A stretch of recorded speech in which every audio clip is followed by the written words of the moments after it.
And here in about a month or so, we will head to California for Cowboys training camp once again. It is almost football season. Hockey came to an end last night. We're getting to the middle of the baseball season. NBA season is over. Next thing you know, we'll be getting you ready for a preseason football game, which I know doesn't sound just great right now, but football season always sounds promising. And this story has been out there for a couple of weeks, but boys, it picked up steam over the last week or so, and especially over the weekend. Now, papers like USA Today, New York Post, all sorts of blogs, TV shows have done discussions on it. This is our first time to talk about it because when I first saw it, I thought, really, well, okay, what else is new? And this comes from Ty Dunn and his Substack, the Go Long Substack. Respected writer, has been covering the NFL for a long time. He's done some really interesting deep dives and behind-the-scenes articles before. And he talks about the relationship between Mike McCarthy and Jerry Jones. And he talked to a couple of sources and says, multiple people high up in the organization, the Cowboys organization, indicate that current players are more concerned about Jerry Jones than their own head coach. They know ownership can undermine the head coach at any moment. Then has a quote, and this is from a personnel source. Quote, so that means you can get a talented team like they've had, but they're going to underachieve when the coaches can't influence the players the way they need to. Dunn goes on to say Jason Garrett navigated this world best he could. McCarthy is doing the same, but he may be growing frustrated. Then this is another quote from a former Cowboys personnel man. He's doing the best he can. Some of the people I've talked to have said that he's getting fed up with it a little bit. It's hard. I feel bad for Dak. I think Dak is a really good quarterback who is capable of taking a team to a Super Bowl. He's got to overcome a lot of things. I'm not saying it's not interesting. It is, and we can go through these comments and what they really mean. But my first reaction to it was, well, what coach who's been here since Jerry bought the team and made that deal with us that he always references in 1989, what coach who's been there since and fed up with Jerry at some point? Jimmy left town after winning back-to-back Super Bowls. Chan Gailey never had a chance and was told, hey, don't say anything about the star wide receiver who just stabbed one of our offensive linemen. Dave Campo never had a chance.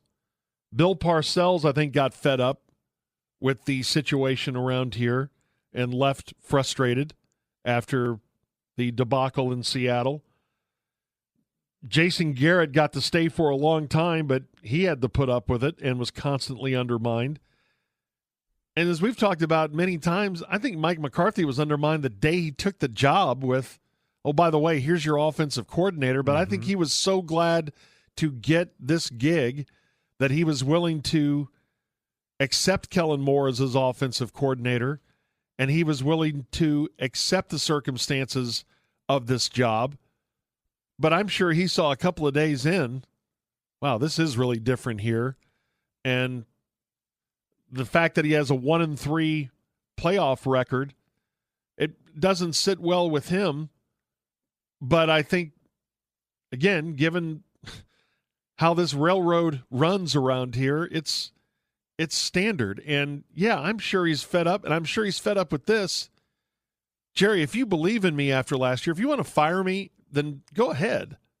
But if you believe in me, don't let me go into this season with a 1-year contract and a lot of my assistants with the same deal. And now let me get this straight, our star quarterback, who hasn't got there yet either, he's going to play out this deal and we're going to go in with him as with 1 year left on his deal. What a strange set of circumstances. And how can Mike McCarthy, I'm not saying this isn't a good job of reporting, and he got these sources to say it because no one else has had this. I do believe it. I'm sure he is a little fed up with situations, including his own, and the coaching contract that he has for this season. It's ridiculous. Yeah, we debate all the time, what do 3 12-win seasons in a row mean? Well, to the owner, nothing. Huh. Because he didn't reward the coach for those. And I understand that because McCarthy wasn't brought in here to have good regular seasons. McCarthy was brought in here to end a 3-decade drought and win a Super Bowl, and he's not even come remotely close. I want me some jewelry. And they're coming off their worst playoff loss ever. So I get it. That's fine. I understand Jerry's mindset, but maybe that's the answer to this never-ending debate on this station. What do 3 12-win seasons in a row mean? Well, the owner is telling you nothing. Nothing. They mean absolutely nothing because that's not why the coach was brought in here. So, to the other point, the way that this report starts, multiple people high up in the organization indicate that current players are more concerned about Jerry than their own head coach. We've been hearing that for 30 years. I think that's nothing new either. That's the way it is around here. Yes. He runs the team. And yes. That's who they answer to. Yeah, and if you have a complaint, that's who you go to. That's why it's so hard to coach the Cowboys, because they all see Jerry as the coach. They all see Jerry as the guy that, yes, if we're going to complain, I guess we go to him. If we're going to be disciplined, it's going to come from him. If we're going to negotiate, it's with him. If it just everything runs through Jerry. And so the coach has always, since Jimmy left, has always had less power in that locker room than the owner and the GM, where it's the coach dominates the locker room at every other stop. Yeah. The coach is in charge of the locker room at every other stop, but not here. No. Now, Jerry will let the coach look like he's in charge every once in a while until he decides that's too much, and then he'll move in. Telling you, I mean, we're going to training camp. I get it. And we're going to pump up the Cowboys in all these games, but I go back to what you and Bob have each said to me. It cannot work with this structure. They cannot win a Super Bowl with this structure. So we're going to have fun trying to break down this roster and talk about the big games with the Eagles, but it can't work. No, and it has. I mean, you have 28 years of proof that it can't. And some of those teams were bad, but some of those teams were good, and really good. And there's more in place than just that, leading to me feeling like this is going to be a step-back year. Yeah, and odds are, you're not going to win 12 games 4 years in a row. You're probably going to take a step back, but I wonder this when it comes to the contract. And I'm no contractual expert, but couldn't you, if you want to keep him, but you're not sure, couldn't you announce a deal that he has an extension? The coaches' contracts are pretty mysterious anyway, aren't they? A deal you could easily get out of. Yes, but you could get out of it after this year, and you tell McCarthy, look, and there's even a buyout here, but I have an out after this year. But for the sake of if you had any sort of sense of what matters to a football team, wouldn't you do that so you don't have stories like this come out and everyone going, here we go, and everyone talking about, well, what if they do get off to a 1-3 start, whatever leads up to the bye week? I think it's week 5 or something. Does that mean he's out? That's how crap like that starts, is because you have basically a lame duck head coach. Yeah, that's a good point and a good idea. Just give him an extension. It doesn't count against your salary cap. No. And you have $10 billion. If you give him an extension and you still want to fire him at the end of this year, if they do fail, then you can easily buy out that contract. That's nothing for Jerry. Give him a bonus for putting up with this ass whip for 4 years. Every Cowboy coach on their way out should get some sort of special stipend.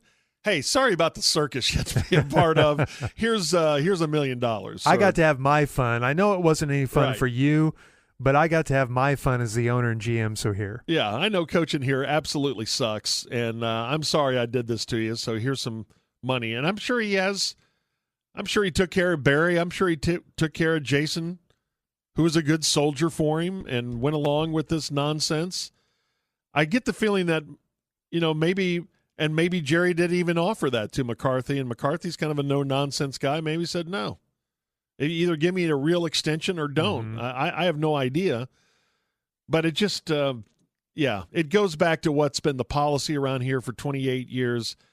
And of all the coaches he's handled, I think this is one of the worst things he's ever done to a coach. I want you here, but only kind of. I'm not going to fully put my arm around you and say, hey, we're getting close. I believe in you. Here's an extension. Hold a press conference. Which, by the way, I think when Mike McCarthy hears the Cowboys are having a press conference, I think he just puts his head in his hand and goes, oh, God, no. Because he didn't say anything for 15 minutes. Right. If it's about the draft or anything else, Jerry rambles on, and then McCarthy goes, yeah, I agree with everything he just said. Jerry loves it. Yeah, so stuff like that. I do understand the difficult position Jerry is in here, because he has to be deep down livid that it hasn't worked with McCarthy, that they're so good in the regular season and so bad in the postseason. He brought him in. Why? He's been to the mountaintop. Yeah, he knows how to win a Super Bowl. Yeah. I'm fed up with this 25 years of not winning a Super Bowl. I'm bringing in a guy that I know can get us there, and they haven't even sniffed it. Mm-mm. So I get it. Why would you reward that? That's not why he was brought in, just to be good in the regular season, to be a good fantasy football team. That's not why Jerry brought him in. So I do get it. But what I don't think Jerry can connect is that by showing his frustration, that he's making it that much more difficult on McCarthy. Yes. And while 42-25, which is McCarthy's regular season record, and that includes that first year, which was a disaster defensively and with Dak getting hurt, that number does not resonate as much as 48-32, which was the final in the wild card game, which was really not even that close. Yeah. You were out of it before you ever really got a chance to get started. 28-0, was it? I believe so. It was 28-0 in the first half. Why does that cause you to miss sports observations? I don't know. We don't know. You're occupied with other things. We don't know the answers to these questions. How did this start? It took over Slack there for 24 straight hours, and I don't understand what started this. Me. I sent in. And why? I sent in a song because I watched all these things. I'll explain this to you as we're doing the segment. It's a weekend check. It is, in a roundabout way. So over the weekend, there were several things that caught my attention. One being the event that will conclude tonight, the Men's Baseball National Championship, as we will talk briefly about Texas A&M and Tennessee. Now, I don't remember any other time in the last 25 years or whatever that college baseball even got a cursory mention. Right? I feel like Texas and TCU have made runs. Oh, you know what? I think we mentioned TCU and A&M because they had like a 18 or 19 inning game one time that made like the very first segment that we did. Absolutely. Okay. I feel like this has happened. And you made fun of me one year when OU got beat in the World Series. I think I only make fun of when you pretend to care about softball. Well, I think you made fun of my baseball team too, and I don't like it. I don't like you one bit. It's possible, but who can recall? That would have been 2 years ago. But I had kids sports for the majority of the weekend, but I was in and out of the house, and we came back in for about an hour and a half run of being outside. I had the fan cranked up, I had the TV on, and I turned on baseball. Not knowing, and I apologize to those who will yell at me, I haven't watched any baseball all year long, college baseball. And so I click on my YouTube TV and it says, Texas A&M, Tennessee. I'm like, okay. And I click on it. And immediately when I click on, it is the perspective when you're watching this. The only perspective you have is the umpire cam. Yeah, you were watching ESPNU. Yeah. Yeah. So this was on Channel 8. I didn't know. Well, that's okay. We'll bring you into the fold. Oh, shut up. Us College World Series enthusiasts. Yes, you aficionados. You. This is my third straight weekend watching college baseball, I'll have you know, because I watched believe you. You should, because I watched the regionals. Did your daughter make then you? I Is she found watching out, it? I got to tell you, her support is only if she can't find friends to go out with, but yeah, at times. Okay. But every year for the last 3 or 4 years since my daughter has been an Aggie, we do get to that time of year where everybody does seem to care about baseball for a little while. And I'll be honest. It's a baseball school. That school loves baseball. Yes, and that's great. And by like March 1st, they're going to baseball games every weekend, and it's sold out in the regular season at that Bluebell Stadium. I know they want to be. They care. I know they want to be a football school. They need to lean into this. This needs to be I know, their jam. and see, even when you're saying nice things about them, you are being Corby. Like they can't play football, despite they could drop football. Despite 108,000 people in their stadium, they're pretty good at football too. They're they're obviously they don't have a Heisman Park. Yeah, but who does? That's tough. Only one. Well, but yes, they love their baseball in the last 3 years. Because you're right. I think 3 years ago it was the TCU A&M showdown where I think the loser or the winner gets the manager of TCU or whatever. Schloss then goes to A&M, as I recall. I don't know how it worked out. I don't know how it worked out either. But yes, the regionals and then the super regionals, which you would think the regionals would cover that part of it. But no, we come back next weekend and have the super regionals. Then we have 2 weekends in Omaha, and we're at the second weekend of that now. Okay, so it made me nauseous, and I don't know if you guys have seen umpire cam before. Yeah. It's the dumbest It's thing. awful. Like, I don't even know whose idea it was, and to do a whole game like that. So I had to go out on Twitter and be like, what's going on? They're like, no, change it to Channel 8. I was like, oh, okay. So I changed it to Channel 8. I can't find the game on my TV. I changed it to Channel 8, and the very first batter that I saw was a Tennessee guy. Was a Tennessee guy that hit a freaking monster home run, and then I was like, "Okay, I'm done here. I can't." You dusted your hands off. I was like, "I've done my work here. Now it's time to move on." We're going to a game 3. It's college baseball's wild. I don't know quite how to describe why it's wild. The aluminum bat thing means every hit has a chance to go out. It seems like. Yeah.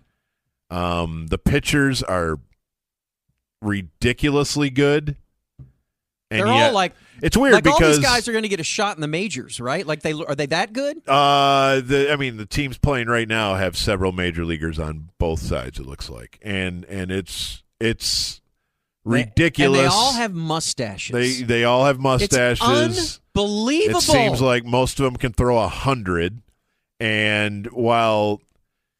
Like the 2 games this weekend, game 1, the Aggies won, they struck out 17 Tennessee players. 17. And then yesterday, the Tennessee starter struck out everybody except Laviolette, who hit a home run. And so it's somehow, and I know this is impossible, but somehow nobody can get a hit, and yet everyone has a batting average of 480.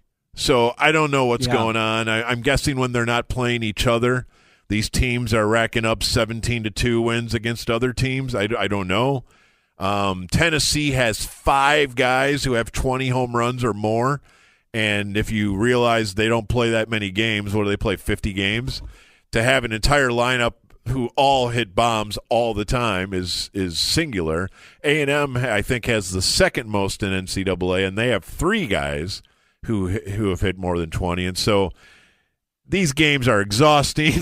They're back and forth. They're very, very tense. It looks like A&M is running out of pitchers. And so yesterday they're duct taping relievers together and bringing in freshmen with 8 ERAs to try to nail it down. And, we'll get a Game 3 tonight. And it's really fun if you care. Like, if you have a little skin in the game, I don't know if I would care that much as a neutral, but I also know some dudes drive to Omaha every year to go watch college baseball. Like, no matter who's playing. Yeah, I guess. And if that's a thing, that's awesome. So I don't know. Do they have the yell leaders dancing on top of the dugout? I've never seen the yell leaders there. You need to stop being so obsessed with yell leaders every day of your life. He's got a good point, though. The team they would fare a lot better if those yell leaders were on the dugout, right, doing the crotch cram and all that. I don't know. I haven't seen them. I'll keep an eye on it. So I saw Zach Barnett, our buddy Zach, put this out there that tonight's Tennessee-Texas A&M game is a rare event in sports. 2 teams playing for their first ring. I thought Tennessee. I don't know. I just figured Tennessee had won national championships before in baseball. No, that's been the theme on the broadcast. Is a first-time champion will be the 5th different consecutive SEC national champion. So in Major League Baseball, the last time that happened, where 2 teams played in the World Series looking for their first ring, Phillies-Royals 1980. Oh, wow. NFL 1981, 49ers-Bengals. NBA 06, Heat-Mavs. Boo. NHL 2023, Knights-Panthers. He doesn't have an answer for the NCAA or for football. Which must mean that it never happened. Like, it's the same teams every year. It's one of the same 5 teams every year. And in men's basketball, 2021, Baylor Gonzaga. So, yeah, this is rarefied air for those teams. Are you going to prioritize College World Series or Game 7 Stanley Cup Finals? Well, the College World Series starts at 6. We probably won't drop the puck until 7:15, and at that point we'll have a feel for how things are going. But this is a big night for the Twin 75s, don't you think? Yeah, maybe get some golf simulation in while you're doing it. Probably not, but yeah. Try to qualify for Hilton Head. This is a 2-screen night. So the Aggies are looking for their first national championship in the Big 3 in 87 years. 87. Back to the fake one they claim in the 30s. Is that a fake one? I don't think so. I think that's a real one. They were undefeated. So I do know that. So they have one in the 30s, and you're still saying that one's not real. Was anything real back then? That's true. And that's true.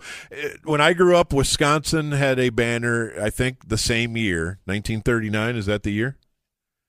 37. Wisconsin for the Aggies. Check out this Wisconsin national title, and it's real. They were the 1939 national champion in boxing. Oh, good. I don't know when we stopped naming a national champion in boxing, but at some point our institutions of higher learning decided we don't need a boxing program. A&M claims 1919, 1927, and 1939 as football national championships. Keep them. Nobody can prove it either Just way. keep them. It's okay. But for the Aggies, They're big dogs tonight, by the way. are they? Yeah. Why? They look pretty even. I don't know. Ask Vegas. Does Tennessee have some loaded pitcher coming in or something? Well, Tennessee's been the number 1 team the whole By the way, World Series. Tennessee's got a hot coach. And I heard you. So, Yeah, he's going to Texas. well, I heard it was Schloss going to Texas. I heard that Texas is I don't going think after that's real. whoever. I don't think that's real. Do you understand the venom? And because Chris Del Conte, the Texas AD, and Schloss were at TCU together forever. But could you imagine the venom? It's already there, clearly, and it's going to be so horrific in November when they Where are play you football hearing against. this? Is this a Sooner Scoop thing? No, it's just bouncing around the internet, like that. Because all I've heard all day is The Tennessee coach, Tony Vitello. yeah, He is fetching. he's easily more handsome than Schloss. Yeah, No, definitely and I give bet him you that. Schloss would tell you that. I'll definitely give He's him the Sam Hartman of college baseball managers. 100% he is. Now, quickly back to our story. NCAA boxing champions of all time. Yeah, Schools with multiple national champions. Here you go. 2 teams have 2, Michigan State and Idaho State. 2 schools have 3, Idaho and San Jose State. So imagine Idaho and Idaho State in their boxing rivalry. Oh, they hated each other. And then with 8 national champions, Wisconsin. Is their last one in 39? No, that's their first one. Oh. 39, 42, 43, 47, 48, 52, 54, and 56.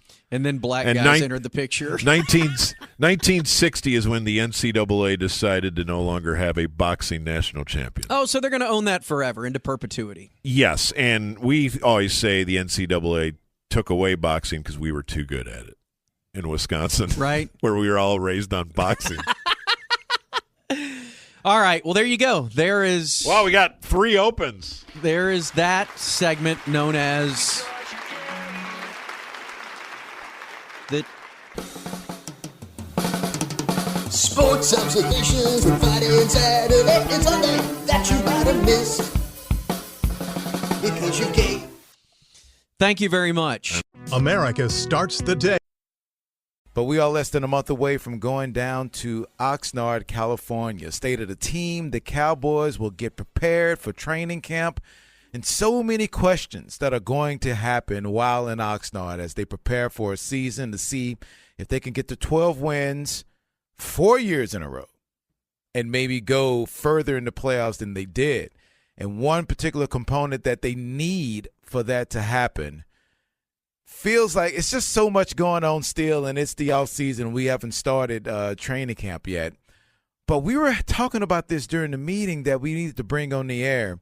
And so many different conversations when you listen to the radio station about the status of Mike McCarthy. And I know there was a story that came out about him tiring of the bit of Jerry Jones. Being fed up.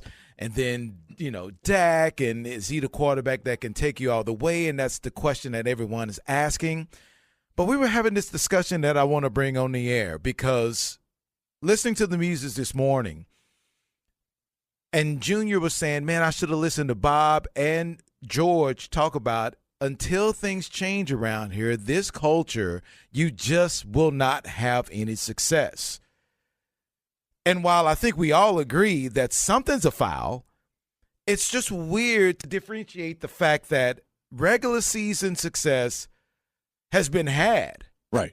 But playoff success hasn't. So what's the difference? And I'm really asking a question sincerely because I don't know. I think we both are. Why is it that you can have the regular season success but not turn that into a championship game or a Super Bowl visit? Because we talk about every other franchise that's had a quote-unquote run. Even if they weren't the best team, even if they didn't have the best year, they caught fire, and then all of a sudden, bam, they're in a championship game or even they're playing for a title, and that just hasn't happened. What's the disconnect from 3 consecutive 12-win seasons to absolute failure in the playoffs? Because that's exactly what it is. Yeah, and that's where I think the question, too, as long as Jerry is here, they're never going to win another Super Bowl. As long as Jerry is the general manager and the owner and they don't separate those two out, they can't win. And then I look at it and I say, okay, well then why does it work for – because you would think in the grand scheme of a season that if that structure didn't work, they couldn't go 12-5 3 years in a row. Because to me, the general manager would be the one that, okay, what talent do we need? How do we put a team on the field to win games, to win a division, to get to the playoffs? And that in a single game, it would go coaching and player performance. So why is there a disconnect? If we blame the structure of this, how in the world can they go 12-5, have successful drafts, have successful seasons, have all-pro and Pro Bowl players, yet not win one game when need? Right. It just feels like if it was so poisoned like we all think it is, like it appears to be, then that would definitely carry over in the regular season where you would have 8 or 9 seasons. You'll have 6 and 11 seasons to where it just seems hopeless. Like I feel like this past year was probably the best opportunity they had to make a run easily in a long time. And I'm talking about 90s, Because even though they had the one overall seed and home field advantage in some of the other years, it just didn't feel like it was as laid out as it was last year. And it fell flat on their faces with a thud of a performance in the playoffs. And I just got destroyed. And I know, and my whole point is, okay, I wonder if the conversation would be a little bit different if that game had not been such a kick to the nuts. I don't know. I'm thinking it probably still would have some of the same conversations because you still haven't had that success, but you are now lumped in to a group of teams that include Washington, Cleveland, Miami, Houston. And I don't think I'm missing anyone. They haven't made a trip to the conference finals since the Cowboys last went. And that's a group you just don't want to be lumped in with. Yeah, that's the Every thing. other team, no matter how sorry they've been in the past, at least made a run to a conference championship game. And that's where I don't understand, because if we say it's the structure and they can't win because of the structure, because of the way that Jerry is the GM and this family runs this organization, again, in these one-game scenarios, is it the idea that they don't watch as much film? Because I believe the players care. The players want to win. So then you go to the coaching staff. Well, the coaching staff doesn't prepare them as well. Then how did Mike McCarthy ever win a Super Bowl to begin with if he didn't know how to prepare a team to go down that road? So that's where I don't understand where the disconnect is. Is it, well, Jerry's too busy doing these other things and the team doesn't see it as important? Then how do they go 12-5? Well, they're beating up on crappy teams. So they must be good to some extent to be able to win regardless of who they play. Because I feel like he's doing that exact same thing all year long, not just waiting for the playoffs to happen as far as concentrating on other things. Right. That's just what he does. So are they winning that despite having just a poison structure and they're just overachieving in the regular season and just fall flat on their faces in the playoffs? I just don't understand how that switch flips to get to a point to where, and especially with the results of this last one, that they looked unprepared. They looked like everyone thought that game was going to go. Oh, we'll beat Green Bay. They just barely got into the playoffs. We're fine. And if that's the case, that's not a poor structure. That's just them kind of feeling themselves a bit. And then is that speaking back to the original question of the culture allows for you when you go into these big games to feel yourself, to think that you're more than you are because you have the star on the side of your helmet and you've had some success in the regular season, and maybe in other franchises that doesn't exist? But is it because of the structure at the higher up level of it? And maybe it is because I look at it and go, look at the star, look at Frisco, look at who we are. We're the Dallas Cowboys, and maybe there's something at a not subconscious level, but somewhere to where they buy into that. That feels dumb because you haven't done anything. How are you all of a sudden saying, yeah, we're fine, we've got this, when you haven't had it for 3 decades, not 3 years. Right. Or 5 or 10, 3 decades. So if that's the culture and that's the disconnect, then yeah, it's rotten to the core. And then, that's just maybe that's what change. it is. Maybe it is because But I can't imagine. Of the constant, we are a 5-time Super Bowl champion and bringing it up, and we're America's team, and we're all this, and we're that, and we have all these primetime games. And yet, to your point, you could look at it, anybody who's on this team right now in their lifetimes has never seen the Cowboys experience this. I mean, there's some guys that are a little older than 30, of course, but reality in their conscious minds would never have seen the Cowboys have that level of success. So how could they buy into it, even if their owner is telling you that? Thank you. Every player on the Cowboys did not have sports consciousness when they last won a Super Bowl or they last went to a championship game. Because the oldest player was probably 2 or 3. They didn't give a damn. They don't know. So I just don't understand how you can build that up to say, and if that's being fed from above, then maybe that's, but it feels like that would happen regular season wise to where you wouldn't have the success in the regular season. That's the one thing that I'm not understanding. And that's where if they were going 9-8 or 8-9 every year. Like how we used to joke with Jason Garrett, oh, they'll go 8-8 again. If they were just middling through it, I could buy into it more so than how did you string this, just the last 3 seasons, just looking at that. And I wonder if it's because if you've ever seen American Idol, there are people that walk in there that truly believe that they are going to win American, and you hear them sing, and you see the judges look at each other like, what? And the person can't believe. Right. And they go out, and their family goes, and they get all mad. Like, are you kidding me? My kid is this amazing singer. They've been singing all their life. And the judge is like, you guys are doing a bit, right? And I wonder if that's what it is, where you become a Cowboy, and the Joneses and the way they run this thing are like, we're the greatest team on the planet that we've ever seen. We're the most valuable. You guys are studs. We are superstars here at the Star. And then the rest of the league and us is looking around going, what the hell have you guys done? But if it's translated into 6 and 11 seasons, Right, that's and one thing. That's the thing is like how. But it's 3, and I know people don't want to hear about regular season success, and I get it. I understand. But you got to have that to even have a chance to Thank fail. you. And they have set themselves up to say they have these expectations when they haven't done anything, which I can't wrap my head around to begin with. But okay, it is what it is. I just seem like if it was the culture was so poisoned and it was so bad that they will never win, how are they doing this 3 years in the regular season? Even though people they don't care because it's all about what you do in the playoffs, and I understand it. They can't flip the switch. 1-3 in the playoffs, it's not going to cut it. No, For what they've done in the regular season, and I just don't know what all of a sudden when the regular season ends, what happens to this whole entire team that just falls down the toilet. The one game that they won, you're thinking, wow, okay. And it was against a Tampa Bay team who was not very good in the regular season. Right, and they were in a bad division, right, but you and went on the road and got a game. It's something we hadn't seen in a long time. But I do wonder, I mean, because you could look at the first 2 seasons and be like, the 49ers were just better than you. And I'm not even talking structure of the organization. Right. Better coach and just to a man a little bit better than you. And those games would show they were a little bit better. Last year is the one where you go, how the hell does that happen? Because I don't think Green Bay was better than Dallas. They were that day. Way better, and it shouldn't have been. But I still just don't see it. On paper, we looked at it. You look at their seasons.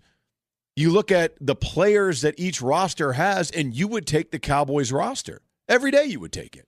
And yet that collection of Green Bay players came in more prepared, more ready to go for what. And I don't know if it's the luster of the Star that blinds the Cowboys in the biggest moments to think that they just walk in and they're on the national stage smelling their own. You know what? Yeah, I think they had a little bit of that last year. They didn't have that the 2 years before. Because I think you're right. San Francisco, they just ran into a team that and that's was okay. That's going to happen. A wee bit better than them. But it's just not the dominant.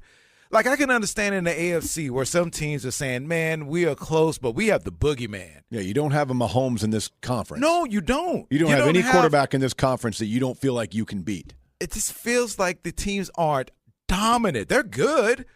But what you've put out in the regular season has been good also. 36-15 in 3 years. You're not doing solely because you beat up on bad teams. You got to beat some good teams in there to get to that point. And I just can't imagine how, if it's so bad and the culture is so bad, it would feel like that would reflect in the regular season also. Yeah. I just don't understand how when it gets to the playoffs, it just falls flat. And man, did it last year. And I think that the last taste we have in our mouths about this Cowboys team in the last few years in the playoffs, I think has just clouded the really tight games they've had with a really good San Francisco team. Yeah. That was a championship level team. Which is true. That you had opportunities to win and you didn't. You didn't have a chance in that Green Bay game, and that was all on you. So now is that window closing to where it's starting to seep in the regular season? And that's when you'll start seeing some massive changes around if that's the case. Man, it's a fascinating thought process to say why is it just the playoffs for this? Right. And who's to point the finger at why?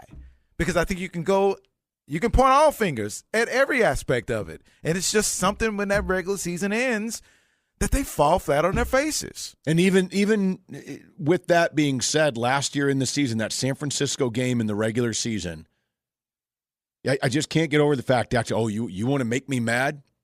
Bring up San Francisco. And it's almost as if there's something there where, again, they create these things. We're the Cowboys. You want to talk like that about us? We'll go show. And then it's like, based on what? And you go out and lay an egg in the regular season against a team in a game that we all had circled and we knew coming in. All right, we haven't talked to our buddy here in a while, so George, why don't you reach down to the baseboard and open the little mouse door, and we welcome into the studio the Ticket Mouse. Oh, looky there. Hey, Ticket Mouse. Hey, guys. How are y'all doing? Good. How are you? I'm doing all right, even though I'm a little bit mad this morning. Why you mad? What? Why you mad? I'm hopping mad at that Schloss. Oh, Schlossnagel? Yeah.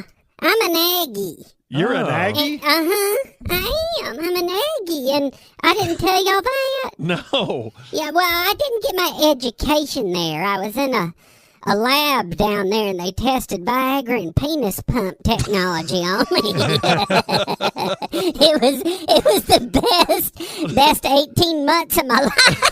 It was awesome. By the end of it, I had a 12-inch erection that lasted for 87 hours. It's still a mouse record. Good for you.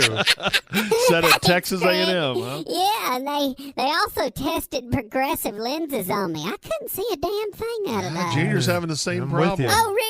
Yeah. I was bumping into every baseboard there was. Damn progressive lenses. Go progressive, go broke. That's what I say on the lenses. They cost a lot. But I'm an Aggie through and through. I can't really do the gig 'em because I don't have a thumb. Oh, right. But yeah, I had to help with the Jimbo payout and everything. You did? Yeah, it was so much money they had to call the alum to help offset the cost. And they consider you an alum? They did, yeah. Okay. I donated I think it was a penny and 4 pieces of string. Okay, well, you Yeah. contributed something, I guess. But yeah, Schloss needs to calm the F down, man. Traitor. Yeah, going to Texas. How about that? Texas, of all places. Damn Longhorns. That place just breeds horny producers. Oh, you've heard about Daddy, huh? No, I haven't. Who's Daddy? Oh, he's our new producer. Oh, okay. Is he horny? Yeah, well, on Twitter, yeah. I'm teasing. Of course I know that. Oh, okay. I follow him. Hey, speaking of baseball coaches that are ticking me off, Yeah? how is Bochy ruining a World Series team? I mean, I don't know if it's his fault. They've had a lot of injuries. they're like third place right now or something in their division. But, George, you Yeah, crack just me laughing. up. I know. I tell you, I do miss Norm, though. You do? I do, yeah. Because he would always, drop his pain pills as he's walking down the hall trying to shove handfuls into his mouth. Shove handfuls? Yeah, and so he'd drop them. I'd pick them up. I love them things. Do you? And Corby, thank goodness Corby's around there because he'll drop a gummy on you every once in a while. And Matt McLaren, Uh-huh. he leaves his empty beer cans all over the place after that. Just the C-up. Yeah. Right. And so I'll run over there, and there's always something left in there. So I get all IPA drunk and then go look for some female mouses to make her go hot tooey on it. You know? Okay. 3 days in a Come row. on. Jeez. Oh, gosh. I can't believe I live up here. What a dangerous place to live, you know? How so? Well, you guys got a cat that's up here all the time. I've never seen it. You haven't? He's No. in the office right across from the studio. Oh, that cat. Yeah. Our program director. Yeah. You think regular cats are bad for mouse? Try a micromanaging guy named Cat. Come on. That's our boss. That's what Bob says. Oh, that's what Bob says? Bob says that Cat's a micromanager. Y'all haven't heard of the Bobcat Wars? That's what they're called. Bobcat Wars. The Bobcat Wars. No, I hadn't heard about that. They got a big feud going. Huh. That feud's longer than one of Bob's questions to Pete DeMoore. Well, you're on a roll today, Ticket Mouse. You are on a roll. God, I think I'm still drunk from yesterday when I played the hardline drinking game. Oh, what was that? It's when you take a shot every time Corby mentions Jason Isbell or Bob mentions soccer.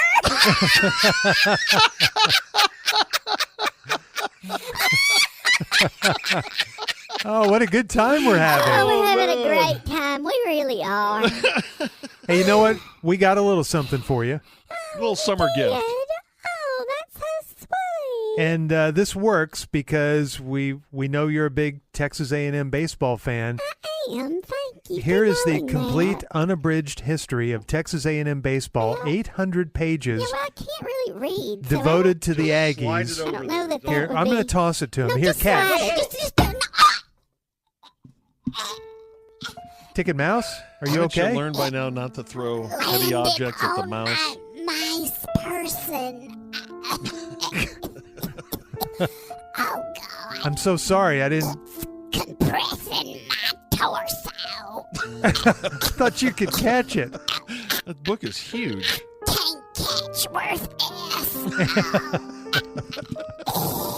Oh no, George, is he a goner? Well, that's a heavy book, but we know his act pretty well. I think he's just. I think that was a flop. He's not moving. Here, let me give him a little shove. Well, he did move again. Hang on. Wow, I feel awful. Throw this remote at him. Oh, thank God! I knew it. Thank God. Boy, he sounds like the wick. Okay, the football season right around the corner. As two-a-days will start for high schools and colleges as we get into late July and August.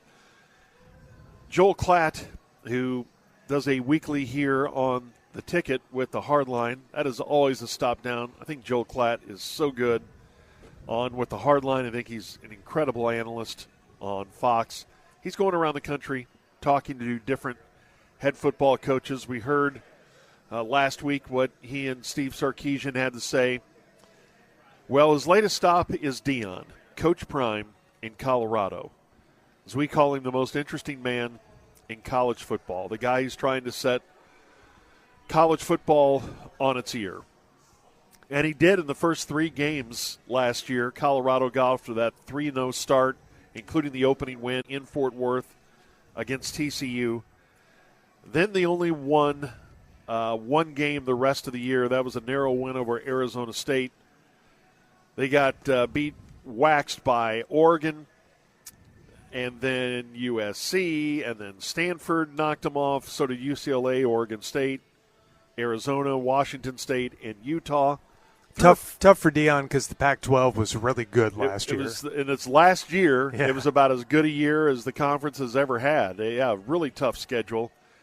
And as they talked about in this interview, there were 3 or 4 games that were one-score games, and I thought the improvement to 4 games was pretty good.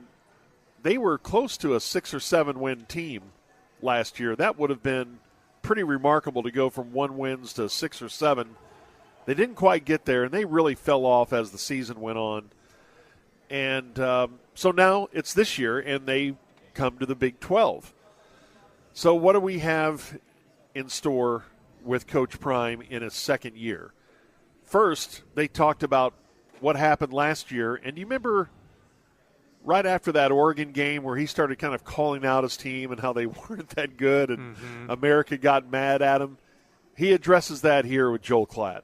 After we get our butts kicked in the Oregon game, I said, you better get me now. You better get me now. Because I knew we didn't have what we needed to play at that level of consistency. We didn't have what we needed to play at certain levels against certain teams. We didn't have everything in-house. Although we may have believed that we could compete with them, in the trenches I knew I knew. At the skill positions, we got that because that's the attractability that I come with first off. So I'm going to attract the skill positions. Sure. And we good. We go head to head with anybody. But when it comes to those trenches, we didn't have what we needed. And that's where we suffered. So guess what? The whole world gets to see that. And I'm not the only one saw that. So now the players that say, hey, I could come there and help, I could be part of that. So now you're able to acquire those and attain those type of young men that could get you to the next level, that could protect Shador. The only thing that trips me out is you see the same thing. First of all, you're very intelligent. You see the same thing I see. But when I say it, you got a problem with it. I'm talking about the people out there. How you got a problem with what I see? He saw the same thing. He said it. But when I say it, why is it a problem? Are we not used to honesty from football coaches? I don't think we America? are. No, I don't think we are. So everybody's sugarcoating everything because I didn't get that memo when I got this job. Maybe Rick ain't put it in there because he know I wasn't going to do it. I didn't get the memo. Yeah, I don't sugarcoat. I call it what it is. And you have that throughout the interview. Look, I know some people think Deion's full of it, and to a certain extent he is, but just like last year going into it, he's an interesting guy. When he sits down to talk to somebody like Joel Klatt, I can see how an 18 or 19-year-old can really relate to it, want to play for him. Yeah, it did go south last year, but that same dynamic is there, and now you give them a schedule that's not as difficult as it was last year, and he's going to talk about his expectations here in a second. I almost have the same level of fascination with Deion in Colorado that I did last year. Yes. What can he do after 1 year? What he was talking about in the trenches, I remember first week of our Brian Jones visits, our college expert from CBS Sports who joins us during the football season. He said that about Colorado. He said they just don't have the depth, especially on the lines. Yeah. He said they'll be fine skill position-wise, but eventually they're so thin on the offensive and defensive fronts, it's going to catch up with them, and he was right. Yeah. By the way, they have added 3 new starters to their offensive line, 3 new starters to their defensive line, and then they're 2 deep. They have 14 transfers on the offense and 10 new portal guys on the defense. Wow. So he has really turned over the roster again, and he's done it, as he was talking about there, in the trenches for the most part. He talked about his approach to coaching as well, which I thought was interesting because it's more than just about how many wins you get every year. I'm a really detailed guy. Yeah. I'm detailed to every darn thing. I dot I's, cross T's. Like, that's the way I go about my life. But I've learned a long time ago, you can't expect what you give. You can't expect what you give. You can't expect someone to be you because God only made one. He only made one of you. You can't expect somebody to do that. You kids, anybody. And so I don't have those expectations, but I expect what I expect and I want what I want. I really do. And when you don't see it materializing, it hurts. Then you have to digress a bit and say, did I make the right decision? Did I make the right decision, or did I make an emotional decision? And I never make decisions based on emotions because they can always suffer. You can always suffer when you make a decision based on emotions. Did I make the right decision? Was it too hasty? Was it too quick? Was the decision based on this? Because at the end of the day, the kids are the most important. Did I make the right decision based on what these kids need? Yeah. That's where I was. They talked about his kids, Shador and Shiloh. As Deion said, put Shiloh in there. Every time I do these interviews, he always brings up, well, I'll only talk about Shador. I wonder about that. There were some games I was really impressed with Shador at quarterback. Do you realize he got sacked 50 times last year? Wow. And that's for a guy who could move, and Yeah. he got sacked 50 times this year. And there were times where I started thinking, I don't know, is he all that? Is Deion staking way too much of his success on his own son? But as Joel Klatt brought up, you give him better protection. Joel Klatt says he thought he was every bit as good as any quarterback in the Pac-12 last year. I liked him a lot. I thought he was really, really good. I think he may get sacked a lot because of what you said, because he can keep plays alive. He holds on to it. Holds on to it too long, and he Yeah. thinks he can keep plays alive longer than he can.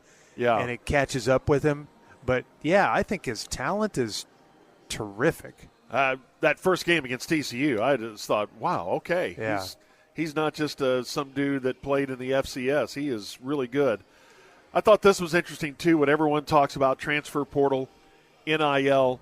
This is Deion's thought about paying college football players. Everybody want it both ways. Like the kids want to be compensated like pros, but they don't want to be treated like pros. Right.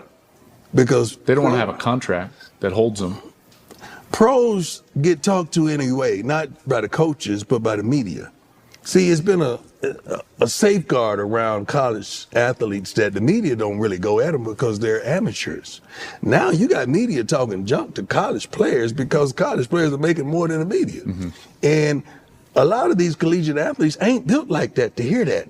Because the first thing they do, and we try to safeguard that, is at halftime they go checking the phone. Yeah. What they said about me. And you can't live like that. It's tough. They should be compensated, all of them, in every sport. But what's that mean? What does that look like? Yeah. Because I don't believe that Tom should be making what Harry makes. Yeah. Because Tom may contribute much as Harry did, but Tom needs to be compensated like Tom. And Coach Saban would put it like there's got to be a balance between what you give and what you take, and yeah, but if you give it, if I give you something, I have an expectation. Now, if you're not meeting the expectation, what do I do? Right. What? What's your recourse? What? Right. So I should have some type of recourse if I'm breaking you off and blessing you and you ain't doing nothing for it. No. Where do we go from there? I haven't heard a coach say that. Mm-hmm. What happens when these guys get these sweet deals but they're not performing? What do I do as a coach? Yeah. Because he didn't make that agreement with whatever, company that is that's paying him. I don't know. Joe Klatt says he feels like they can compete for a Big 12 title this year.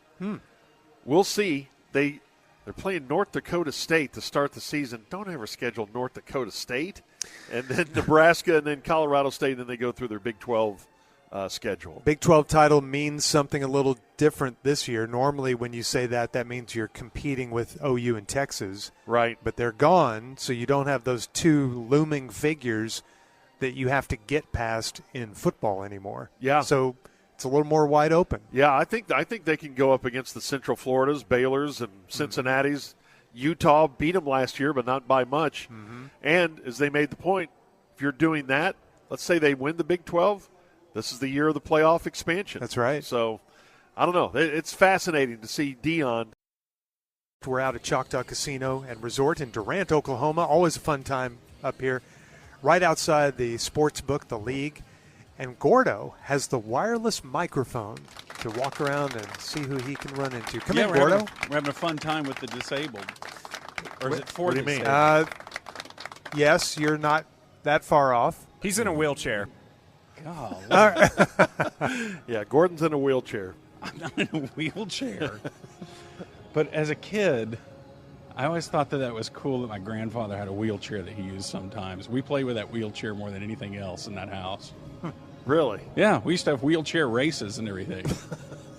And then when my grandfather would have to use it, in the off times he'd have to use it, he'd go out and one of the wheels would fall off and we'd pretend like we didn't know what happened to it. Meanwhile, we'd run it off into the creek once or twice. All right, let's talk to the fine folks out here. What's your name, sir? Joe. Look at Joe. Well, that's a very generic name. I'm not sure it's your actual name, is it? Close enough. Close enough. That's okay, a nice where you couple live, who Joe? brought me some socks. We live Lake Kiowa. Lake Kiowa? Where is that? Just east of Gainesville. I've been there. Yeah. I played golf there. Yeah, Did I've you? been to Lake That's Kiowa. a great place. Right near the tornado, actually. We had to hide from it. Uh-huh. Oh, you went did. through Do you there, have like too? a safe room in your house? Well, we had a storm cellar outside. Oh, like built into the... Ground, yeah, underground. Oh, is it real creepy in there? Yeah, sometimes. Snakes. Y'all use it as your red room when you're not hiding from storms? Occasionally. But Oh, it's so creepy. Okay. Hey, tell them thank you for the socks. That's Yes, the nice George, couple that brought me socks. George wants to thank you for the socks. I know you just heard him say that, but I'm going to repeat it to you. Yeah. There's 2 birdies in each sock, Giorgio. Okay, thank you very much. Yeah, Nice. thank you. And is this your lovely wife here? It is. How long y'all been married? 30 years. 30 years. Wow. Got kids? We do. How old are they? 1, and she's 23. And where is she?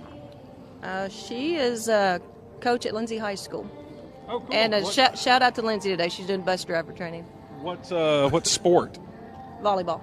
Volleyball. Okay. Yeah, I tell you what, I went to a volleyball tournament recently and had the best time watching these girls. They are amazing athletes. Something creepy about that. It wasn't creepy. It was a family member's event, and they were incredible athletes. It was amazing. All right, so what do you like about Joe and what do you not like about him? He's a pretty nice guy. Mm-hmm. Slow to anger? Does he ever get mad? He's mild-mannered. Mild-mannered. All right, what do you not like about him? He gets in my way in the kitchen a little bit. What do you mean? Is he chatty or what? No, he likes to cook, and he's quite a bit better cook than I am, so I'm a little out of place in the kitchen, I suppose. What's your specialty, Joe? Just anything, pretty good at all of it. Well, all right. Very how about whipping us up some breakfast? You need some? What's the craziest thing you ever cooked? Frog legs.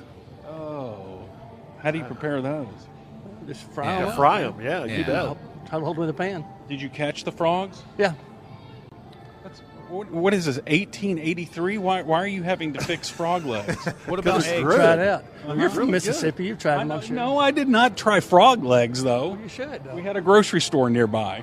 Well, we didn't. We had to go get our own food. Yeah, Gordon. Indeed.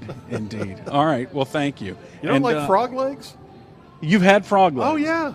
And they're good. We used to gig them on my grandfather's ranch, and he'd fry them up for us. Yeah, they were great. I had them once as a kid at a fish restaurant right on the Red River somewhere. Yeah. On a family trip. Ugh. Nasty. What's your name, sir? John. When was the last time you had frog legs? Probably 25 years ago. Everybody's had frog legs except for me. You're missing out. This is ridiculous. What are you doing here today? I am here with my wife. Just gambling. Okay. Where is she? She is in the room asleep. She was up till about 4 o'clock this morning. Vaping. Where are you from? Farmersville. Farmersville. Do you listen to the ticket? All the time. Day one, P1. Really? You go way back with us, huh? I do. How old were you when you first started listening? 23. Mm-hmm. Ask him if he knows the red wine. I used to listen to Norm back in the 80s. Wow. And then what got you started listening to the ticket? Like, how did you hear about it? I think it was from Norm. Well, Norm wasn't on the ticket at first, but it was sports talk, and I just heard about the ticket and liked that and started listening back right when you guys started when Skip was on. I remember hearing Skip that first day, and not a big fan now, but not a big fan of Skip now. All right, you want to give a shout out to anyone before I talk to this guy? Yeah, to my son. He's 29 today. 29 years old today. Okay, happy birthday. Yeah. And have you ever convinced him to listen to the ticket? I try to get him to listen to the ticket, and he's a little stubborn. So, but yeah, Jeremy's 29 today. Well, happy birthday, Jeremy. Birthday. What does he do? He's an electrician. Mm-hmm. Yeah. Master electrician? He's a journeyman electrician. I'm a master electrician. Whoa. All right. Okay. Finally, someone who can put Gordo in his place when it comes to electricity. What do you mean? Lots of electricians can put me in my place. I didn't know I was going to say that sentence today. But there you go. What's your name, sir? Jason. Jason, are you an electrician? I am not an electrician, no. What do you do? I'm actually an assistant principal, so I'm in education. All right. What, God bless you. Like junior high, high school? I do high school, Pottsboro High School. Were you a big dog in school? And what's the biggest difference you've seen in kids, let's say, in the last, how long have you been doing it? Just finished my 24th year. Oh, okay, so you have a good sampling here. So how have kids changed now versus the way they were 24 years ago? We were just talking about this the other day. I think a lot of it's just about accountability. Like no one holds them accountable anymore, like at home. And so like we had kids that like when they get in trouble, they want to call their mom to get them out of trouble. And I would beg for my mom not to get called because I was going to be in more trouble at home than I was at the school. Like, yes. Whatever you're doing at school, right. just do that. But it just seems like anymore, like, I want to call my mom because she's going to somehow get me out of trouble. So. Still use the paddle? Can you use the paddle? We don't, but I wish we could, yeah. So when they call their mom and the parents somehow get involved, do the parents always take the kid's side or at least some of them taking y'all's side? I would say about 60% of the time they try to take the kid's side, and we just go on with what we're doing anyway. Sorry, this is what happened, and this is what's going to happen to them, whether you like it or not, kind of thing. Yeah. What about fights at school? Are things just as violent as they were in school before? Like you'd have the occasional fight out by the bike rack or whatever? Yeah, we get the occasional fight.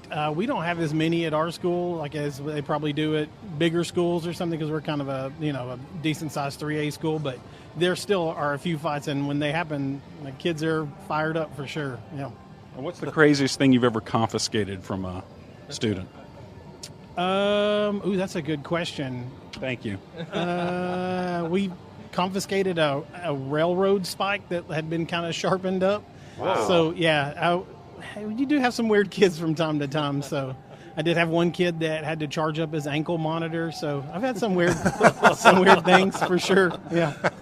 All right. And you, sir, what's your name? Ryan. Ryan, you look familiar, Ryan. We've seen you before, haven't we? Yeah, I was at Fannin a few years ago, and I have an apology to make to you later for my my why? Well, I'm from Philadelphia, so I'm not really here for the sports talk as much as it is for the segments that you do and kind of the more leisurely type stuff. Well, then why would you have to apologize to me? Well, we took a picture, and you weren't sure if you were going to lean in or not. And so I said, thank you, Gordon, but I think you thought it was sarcastic. And so I don't think we left on very good terms. So yeah, I know. I've hated you ever since. No, I didn't even remember it. I didn't think twice about it. Yeah, well, I'm here to make amends. That's what we're going to do today. But apology accepted. Well, I made a appreciate comment earlier that. Tonight. And are you related to this guy? Not that I know of. Okay, what's your name, sir? Bruce. Bruce, and what do you do, Bruce? I am retired. I have fun. What did you do before? I was a generic manufacturing man. Manufacturing. Boy, you almost sent me into a coma with that phrase. Generic. We manufactured electronic instruments. Oh. That's generic. Wow. Gosh, you're not helping us out here much, Bruce. And you did that your whole career? Mostly. Yeah, a good 35 years or so. What was the worst job you ever had? I've never had a worse job. Really? I was a school teacher for a couple of years, right out of college. Decided I didn't like had a kid charge up his ankle monitor in your office? No, but I was a shop teacher, so, things go on. You ever see a kid cut off his fingers? Close. A radial arm saw that jumped the board? High sign. Close. All right. Well, thank you. Thank you all you guys for being you got here. the high sign. This is I got the high sign. So this is a great little bleacher section we have here. There's a lot of This is P1s nice. up here. Give yourselves a round of applause. Yeah. That's my most hated phrase in all of it. You and I had a really nice Cowboys conversation yesterday trying to figure out this situation with the Dak Prescott deal or lack thereof. And you start hearing some things that are coming out. And we had been turned on. Travis turns us on to the Hardline. Kind of had a conversation. Thanks, man. You're welcome. Similar to this about the idea that Dak, when you hear these things about people in the organization, Mike McCarthy being fed up with Jerry Jones and some of the things that are sprouting off of that, one of those ideas is, and apparently there are people, I believe the term to use would be relatively close to the organization, not members of the organization, but perhaps those that are in that realm that kind of believe that Dak Prescott is one of those that is fed up with Jerry, with the Cowboys, and the way they've handled his situation.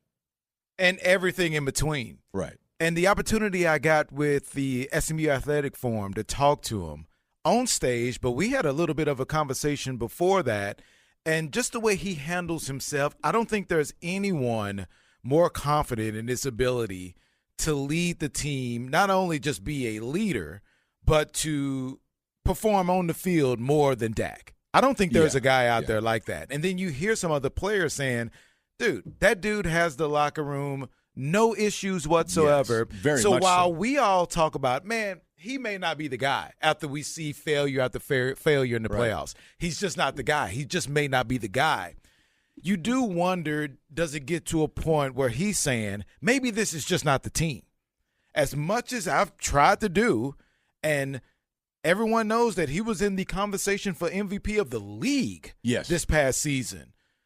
During the regular season, and then it just fell apart in the playoffs, you do wonder how that can wear down his mentality and his thought of it happening here. Because it's not going to be a lack of confidence that it could happen with him. He totally thinks that. But now you wonder if the thinking is, it's not going to be here. But you do have to evaluate a lot of things. Mm-hmm.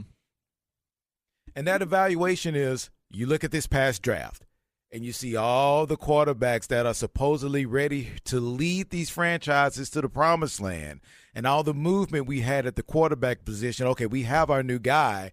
It's about opportunity. And where can you go? It's easy for us to say, oh, yeah, there'll be a market for him. He can go anywhere next year, and they'll just fall all over themselves. Is that the case? Because you have to start having some forward thinking, and it's not just about this year with Dak, especially with him being on the last year of the deal and not signing anything. It's about, okay, if not here, then where? It's the same thought the Cowboys have. If not Dak, then whom? They may lean toward Trey Lance because he's here, but now Dak has to evaluate that himself. Right. And say, where can I go? Not just to go and get paid, but to go and win, because he's made his money, man. He's made really, really good money here. It's not about that. It's about going and trying to win in a situation that's best for him. I think he's at that age now. I think when you get in your early 20s, you're trying to get the loot. It's about the loot. Sure, especially for him as a fourth-round pick that wanted to get paid. About the loot. And now it's about, all right, it's going to get paid regardless because that's the nature of the position. Right. But now it's about being in a better position to silence everyone who says he can't win and him being in the best situation for him. And I wonder if he's slowly thinking that this ain't it. But if it's not, now you have to start forward thinking to say, where is that? Yeah, and from his perspective, you roll in and go, I was just voted second for league MVP. I've led you to 3 12-5 seasons. Cowboys say, well, you haven't had any postseason success. But to Dak, he could point to it and say, other quarterbacks very similar to what my resume is and less than, Trevor Lawrence, Justin Herbert, to name a couple, Deshaun Watson, to name another one.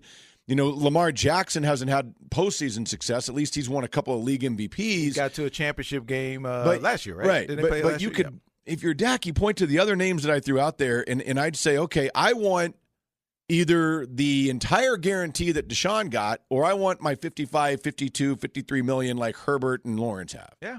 And so if the Cowboys don't want to do that, and if you're Dak going, you're going to let me go into the final year of this deal after what I just did last year and not take care of me.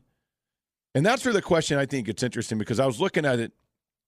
There's 3 teams I think that immediately jump out. Seattle is done with Geno Smith after this year. In Seattle, you know, you could look at the guys, okay, is it going to be Drew Lock? They have other guys, but Dak could walk into a Seattle team. They're in a division in the West that you might look at and say, well, San Francisco's there. But the Rams, Arizona, Seattle, the other team that makes a ton of sense, depending, and again, there's only 3 quarterbacks that people right now are saying are first-rounders coming in, and that could change. I mean, remember going into his final season at OU, everybody thought Spencer Rattler was going to be the number 1 overall pick the next year. But right now they tell you it's going to be Shedeur Sanders at Colorado, Quinn Ewers at Texas, and Carson Beck at Georgia, in some order. So the Raiders have Gardner Minshew and Aiden O'Connell. And then the Giants are really interesting to me because Dak has tortured the Giants. New York's a massive market. Daniel Jones, if they were to move on before the 2025 season, is a $22 million dead cap hit, which you can spread over a couple of years. That's really nothing. And then I kind of wonder, if you're Miami, if you can't figure it out with Tua, could there be an opportunity there? Now, that is I don't think further they're down have the line. any issues with figuring it out with Tua. But those are the Seattle, the Raiders, and the Giants, because some of these other quarterbacks and teams in situations like the Rams, for instance, $47 million in dead cap to move on from Stafford. The Jets, with Rodgers, it's still $47 million in dead cap. Derek Carr has $50 if they were to move on for him after this season. But now you look at Denver, who said, screw it. I don't care how much the dead cap is. Let's just move on and start over. And I wonder if you start seeing other teams say, I get it. There's a better option. Let's just cut our losses and see what we can do. But, I mean, reality of it is, let's say it's just Seattle and Las Vegas that, man, Dak's a free agent. That's all it takes. No, you're right. And I really, think it just takes the one. Those two teams will feel, okay, we are just a quarterback away from making some noise. Right. And especially in a division to where you said San Francisco is the boogeyman in that division, but other than that, you feel pretty confident. And look, if Stafford is saying, hey, I want a new deal also, what's up? Right. And the Rounds will say, nah, man, we're good. That could be something like you mentioned. It's one of those, okay, we'll move on, but let's upgrade at the position. So it's bound to be a market for a quarterback like that. There is going to be a market. Yeah. And again, that's why if we take those three teams and you throw in a couple of the others that may have some dead cap money where, it may make sense, okay, well, we want to draft one of the three that we just talked about that's going to be in the first round, sit them for a year because then we can move on a lot more affordable. There's going to be three teams that may do that may draft that first-round quarterback. Hell, the Falcons signed Kirk Cousins to a deal and went out and drafted Michael Penix Jr. 8th overall in the draft. So again, teams have no qualms about paying somebody and also preparing for the future at the same time. Maneuvering quarterbacks around like a chessboard, man. Right. They're trying to make sure that they're giving themselves the best possibility to win. And I think once you see that and you see Dak in his performance, I think a lot of people will say, okay, yeah. And you're right. It doesn't take the whole entire league to stand in line to try to make an offer. It only takes one. And there's always going to be a team out there that feels like if they have the guy, they'll just lay it all on the line to go get him. So there will be a market, but Dak's going to always tell you the right things. No, man, I want to do it here. Yeah. I want to stay here for the whole time. I wonder if he's just bluffing and talking out of his ass and just kind of tiring of the situation that's happening right now. Because, you can start naming other quarterbacks. Well, Jared Goff, he's been to a Super Bowl, and he went to a conference championship last year. But guess what? Put the pieces around me, and let's do it. Because the inactivity this year in free agency was pretty ridiculous from Dallas. Yeah. So you're signing all these young guys, UFL guys. You're counting on the young guys, and I got to put this together. And then if it doesn't, it's my fault. Yeah, we just keep pointing fingers, and he's going to be at the forefront no matter what because he's the quarterback of the Dallas Cowboys, and that comes with the territory. It really, truly does. But I wonder if that's weighing on him. Even a guy who feels like he wants to be here for the long haul. Yeah. If you can go get your money elsewhere, the same amount, it feels like sometimes you just need to turn the page. And I wonder if he's at that point of, no, man, don't even worry about it. I think if you hear at training camp them come out with a deadline to say if we don't have a deal done right now, then it's done, he'll be ready to turn the page. I think if you hear that coming out, it'll be, you know what? Yeah. I think we're so going too. to explore all options. Because the only risk on his point, which is risk, is injury. But again, Kirk Cousins, who was injured and still got injured, popped an Achilles, and still got his deal. To me, he's bet on himself before. I look at that and I'd say that. And from the Cowboys' standpoint, we all know that the cap, you can maneuver around it, you can do things, but there is something to be said about the reality of it. CeeDee Lamb, Micah Parsons, Dak Prescott. They're all going to be making, of course, quarterback, well over $30 million, but CeeDee's going to be over $30 million. Micah's going to be over $30 million. There's not another team, and there are right now going into this year, hell, I'll round up a couple of these guys. Let's just say $29 million. 15 players in the NFL this year have $29 million or more cap hits. The only team that even has two of them is the Rams with Cooper Kupp and Matt Stafford. And the Cowboys are about to have three. So they may be looking at it and be like, financially, feasibly, we can't have three of these guys. Well, they could have helped themselves. They could have, but they didn't. If you jump on it early. And, they probably don't want to be that team that has that. But they've put themselves in a corner to say, okay, now we have to decide. Now it feels like they're trying to make a decision. 2 out of the 3, we can pay. But the other one is just going to have to miss out and start over. And it feels like that they are really ready to let that be the most important position on the field. Because I don't think there's going to be any issues with them paying Micah.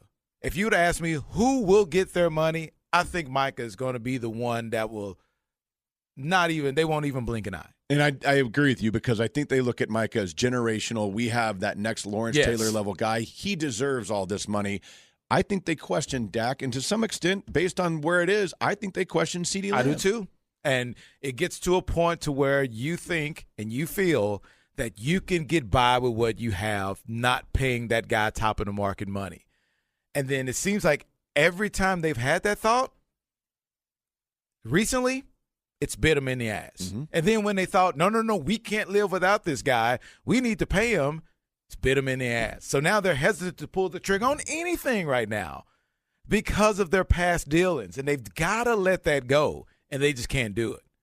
They cannot do it because it was the what running back am I thinking about? DeMarco Murray.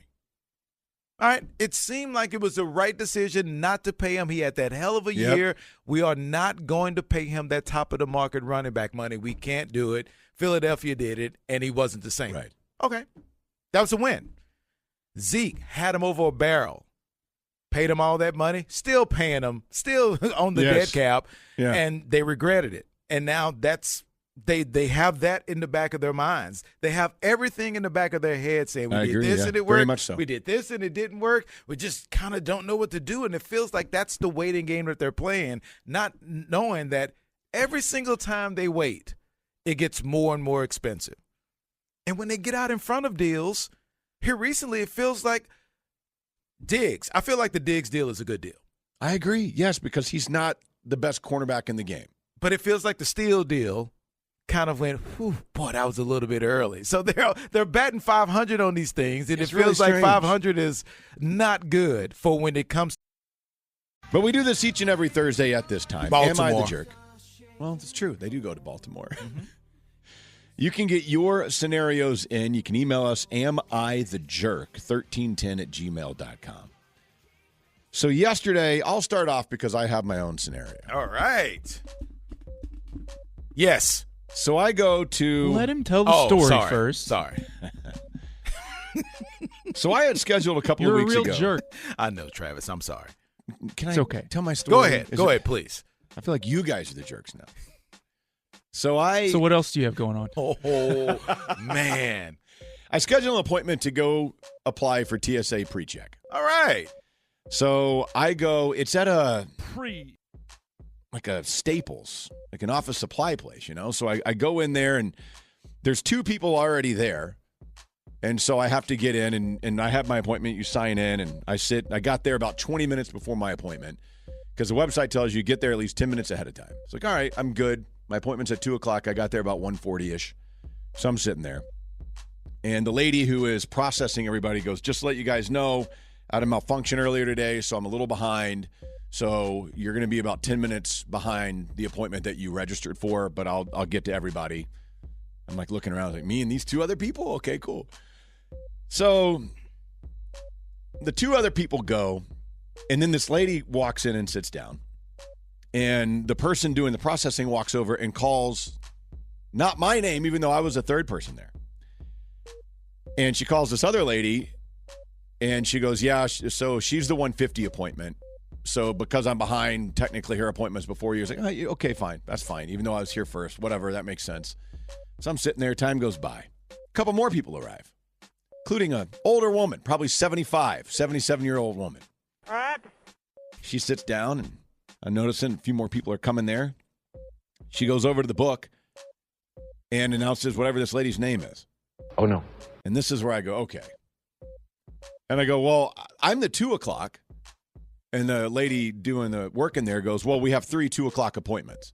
And I go, okay, well, I was here first. And I've been here for about 40 minutes now.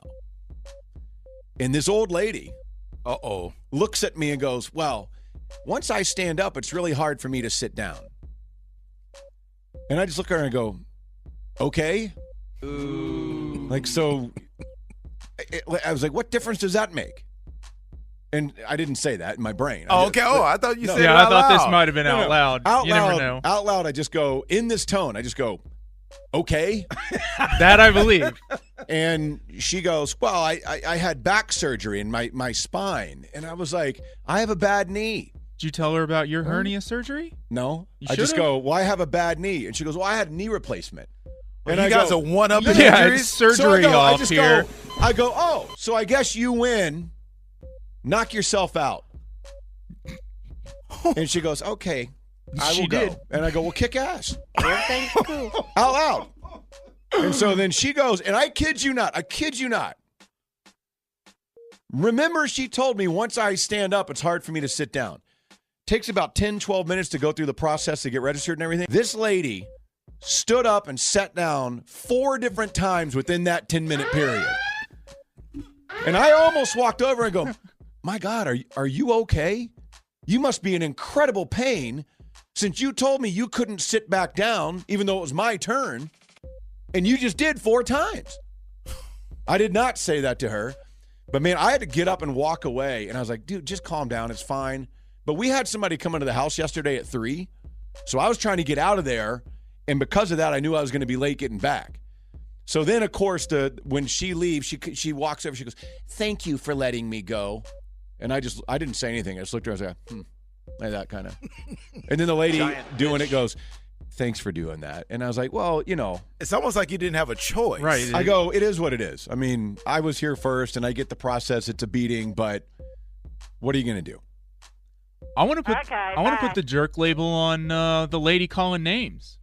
Like, I would like to know what the gender of the third name, because she knows this man has been standing here or hanging out here for 40 minutes, and then she calls Gertrude's name, so knowing that's not you. When you sign in, like, you can't sign above. You just sign the next line. Right. So the lady that I was there ahead of that had the appointment time, she signed below me. But since she said, well, she had the 150 appointment, I was like, okay, I get that. But then this other lady was like 2 names down below me for the same appointment time. And when I go, but I was here first, because by that time I'm getting a little irritated just sitting there. Yeah. And when I saw her stand up and then sit down multiple times, man, awesome. I was like, okay, I don't know if you're doing this to spite me.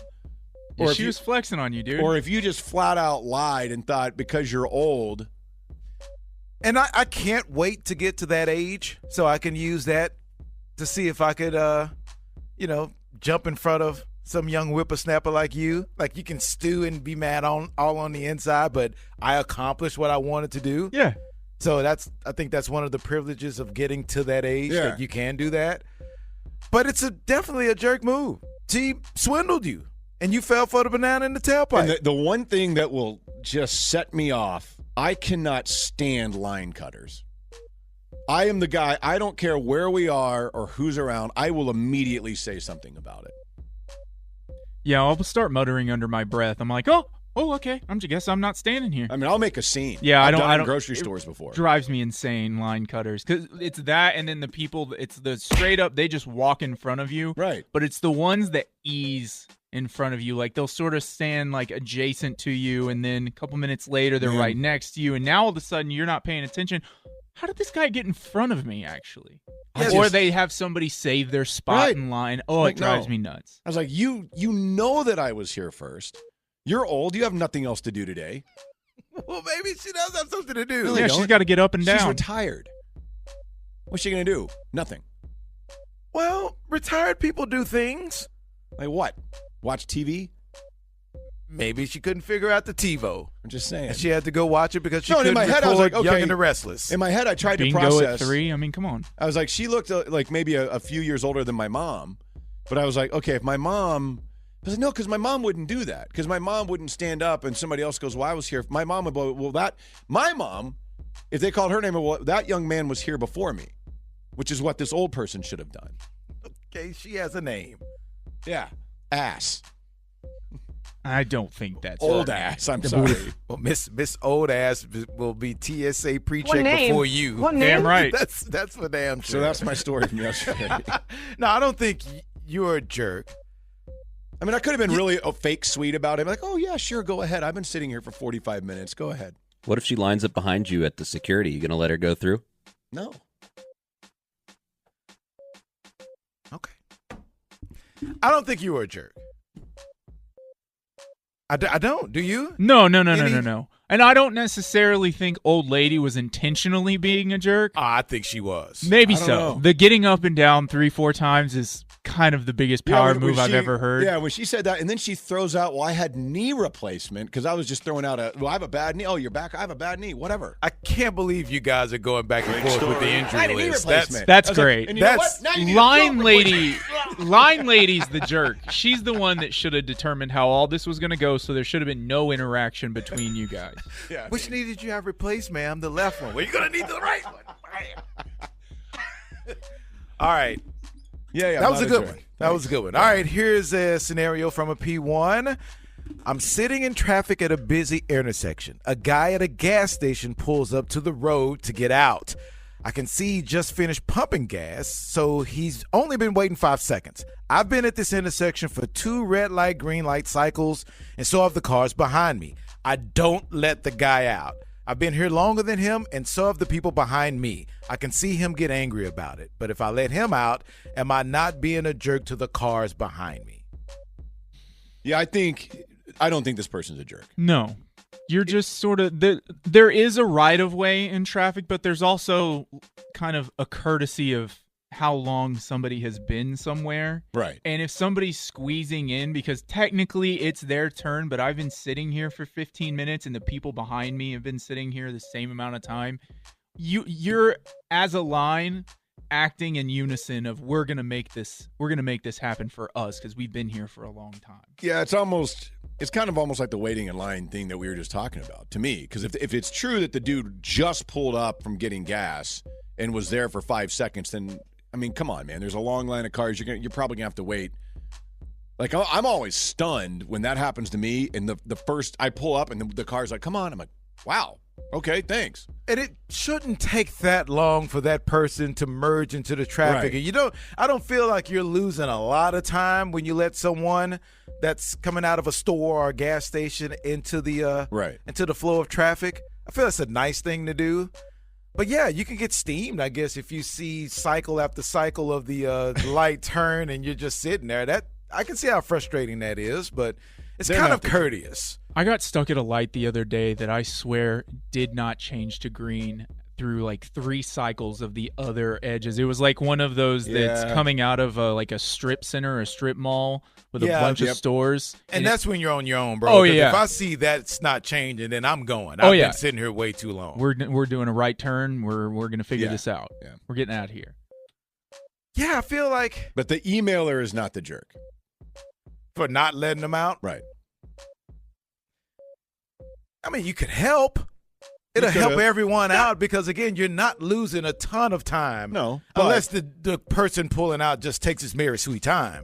Now you go, oh, my gosh, here we go. But that's like if you're in another lane and then it's a turn-only lane and then you just move to the front to bounce over, I'm not letting that person in. But if that person's in an establishment to buy gas or go to the store or something, then I'm always saying, all right, come on, you can just carry up. I don't think you're a jerk if you don't. Yeah, no, it's an option. Yeah. It's an option there, and you're not a jerk if you don't let them out, especially if you have been sitting in traffic. You can also help yourself by just turning right and then another right and a U-turn, so you're going the way you wanted to go.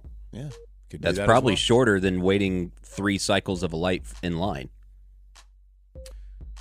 Yeah, I didn't even think about that. But you don't realize that until it's 3 cycles in either. Sure, but instead of just waiting there and getting extra mad about not getting in, just help yourself out. No, that kind of helps me out. I like roll getting down your extra window mad. and tell the line of cars, I have a bad back once I'm in knee, this I had car. knee I replacement. got to keep going. Then you do a bunch of squats in the middle of the street. What gets me is the car that's in the right lane that has every ability to move over stays there, so I can't turn right, and I have to wait the cycle of the light. I can't stand that. Happened to me yesterday, and boy, that fired me up. I always all move the over. room in the world. Get over. And I I'm know not it's done. a lane. It's I'm not mad. a turn-only lane, but it's courtesy. Yeah, we don't have that anymore. There is no common courtesy.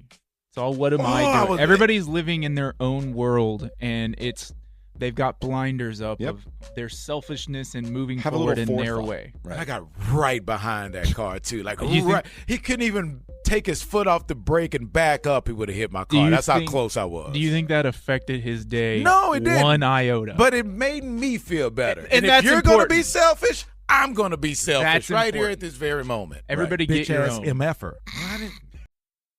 But all day long, we're celebrating George's birthday today. Happy birthday, George Dunham. Thank you. It's been a big celebration this morning here on the show. And joining us now is a family member who says he wants to wish you a happy birthday. I believe this is your cousin, Elmer Wayne in Van Zant County. Happy vaginal eggs a day to you. No, don't Happy sing like vaginal that. eggs a day to you. And you're not my cousin. Happy skate No. day, dear Jabby Balls.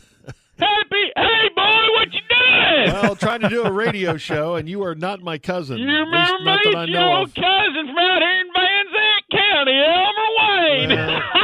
You call the station and claim that, but I know you remember me because I was the one that taught you yes means no and no means yes. What? No. And I also taught you that practicing on other boys don't make you gay if you're related. You know me. I don't know what you're talking about. I can't believe you're another year old. How about that? Hell, I remember the day you was born. You do? Yeah, I remember your mom crying because you were born with a size 7 3/4 head. I do have a big head, yeah. It was like giving birth to a tractor tire. No, you didn't know my mom. No. Yeah, and I remember, man, your dad was so proud. Was he? The look on his face when he first saw you about a week after you were born and he got around finally making it to the hospital. So proud of you. Okay. All He right. was so proud. I remember him holding you and kissing you without removing the cigarette from his mouth. Okay. Burned you, but made you a little bit tougher at the same time. That did not happen. Hey, you know what? That kind of parenting that he did, that kind of fathering, Yeah. it worked out. You done well for yourself, old boy. Well, thanks, Selma Yeah, I Wayne. tell you what, there ain't a member on our side of the family who hadn't made more than welfare minimum on any given year. But you, look at you, you're making that iPhone money, that F-150 platinum money. Oh, yeah. You're making all that living indoors money. Living indoors. Yeah. Man, hey, listen, I need to pass on a message. Our cousin Linda Wayne, she says happy birthday. Oh, well, thank you. I'm not sure who that is, but thank she's you. expecting our 12th soon. What? The two of you? Yeah, and we're hoping it's a boy. We're hoping Okay. it's a boy. All right. 'Cause Science Lab pays us more for boys right now. Oh, But they're testing you prostrate drugs or something. I don't know. But anyway, listen, hey, I understand you's coming up on a vacation, huh, boy? We are about to go out on vacation, yes. Well, why didn't you tell me? I can't believe you didn't alert me. I need to get this place all fixed up. Well, I'm not coming out there. Sure you are. You got time? No, I really don't. Taking a whole week off, you definitely got time to come see me. No, I don't think so. Come on, you need to come out here and visit us. You can pull your trailer up right beside ours after I clear out the non-running cars. Okay. I get it all fixed up for you. Now, the grass is a little high. Yeah. Yeah, I brush hogged around the house 2 weeks ago. Uh-huh. Took out 3 of our pit bulls. Oh, my God. Couldn't see them. I couldn't see them. Jeez. I mean, that's on them. They got to get out of the way. How many more pits do you have? Oh, I don't know. A good couple dozen. Oh, man. Couple dozen, you know. I mean, we lose some every once in a while, you know, after they get after a neighbor kid, and I have to just shoot into the pack of them. Oh, my gosh. Elmer Wayne. But, hey, you need to get on out here. You need to come out and spend some time in nature. Oh, well, okay. I just bought some new dynamite so we can go fishing. That's no way to fish. And you know what? I tell you what, we can go hunting with shotguns. You always love that. Well, I don't think it's hunting season right And now. we'll even give the people a 5-minute head start. People? Oh. That's the way we do it out here. No, it's not. Come on, we can paint our names and insults on the water towers out here. Although it's funny, last week I misspelled my own name and because I was so drunk. Yeah. And for the life of me, I can't figure out how to spell immigrants. But anyway, listen. It's great. It's good for your soul to spend time in nature. Haven't you read all those science studies they Yeah, I guess it is. Yeah, I just don't know if it's in Van Zant County. Now, it ain't all rosy out here in God's creation. I got to admit that. Yeah. As you can imagine, we've been hit pretty hard out here by the opioid crisis. Oh, that's terrible. Yeah, they're just getting harder to get a hold of. I don't know what's happening. But hey, what happened to Bochy? I was trying to listen for him. He's going to be at 9:30. We had to reschedule him. Oh, okay. Well, all right. Listen, you get on out here for your vacation. We'll throw you that birthday parade. Tie some beer cans to the back of the four-wheeler. Okay. Go through the center of Dunham Town.